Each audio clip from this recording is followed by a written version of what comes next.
Here we have a bread toaster. It's made by Philips.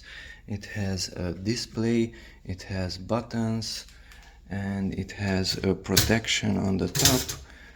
That is the start button and that is the stop button.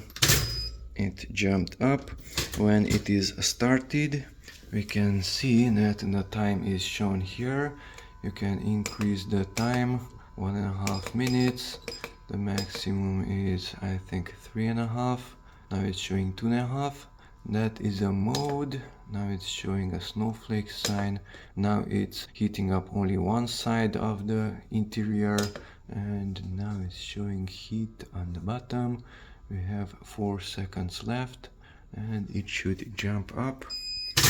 Yes, we could see that that part was also red, but if I use this, which is showing that heat sign only on the left side, then we can see that that part is getting darker and darker while the other one is red and bright. So it's heating up only one side of the bread.